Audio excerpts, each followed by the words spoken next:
So this is how a central bank works. It's constantly active politically. It's constantly planning for war. And the reason they plan for war is, like Ezra Pound said many years ago, wars are created to make debt, because ordinary peacetime commerce can be profitable, goods are traded and people are employed, but war gives you the big money. When you get into war, you have billions and billions. And of course, during World War II, we had a very interesting system of production. It was called cost plus 10%.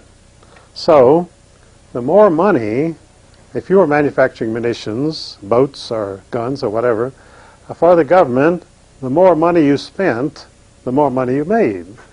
So naturally you were very generous to your workers, and you paid them enormous amounts of money, because every time you gave them a raise, you made an extra 10% on the raise. So nobody balked at this, and this was what they called the miracle of production of World War II. And all it was, they had unlimited funds from the government, and of course they made their money, and they got very rich. So in 1943, we did have a couple of successes, and Ezra Pound broadcast from Radio Rome at that time, and he said, well, you've had a couple of successes now, and you're scared out of your pants that the war is going to end, which of course they didn't want it to end in 1943. And that's why they fought World War II, to prolong it as long as possible. They had the step-by-step approach in the Pacific.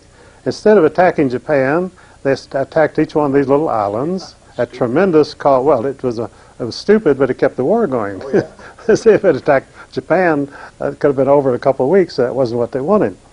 And it was the same way in Europe. They landed in Sicily and fought their way all the way up Italy, through the mountains and so forth, which kept things going an extra year. Because if they had attacked France or Germany by land at that time, the war had been over in 6 months.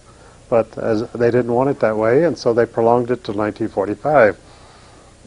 So real strategy in a war is not how to win it, but how to keep it going as long as possible. That is when you have a bank behind it, because the bank wants to drag it out and make it as costly as possible, not only in money, but also in human lives.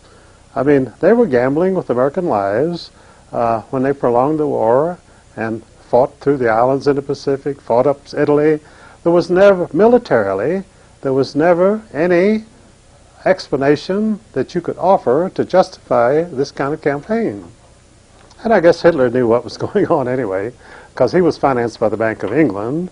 In fact, they put out the myth that the evil Hitler was financed by German industrialists, but in fact Hitler was disliked by the German manufacturing class, and so he had to go to Governor Montague Norman, governor of the Bank of England, to get his money.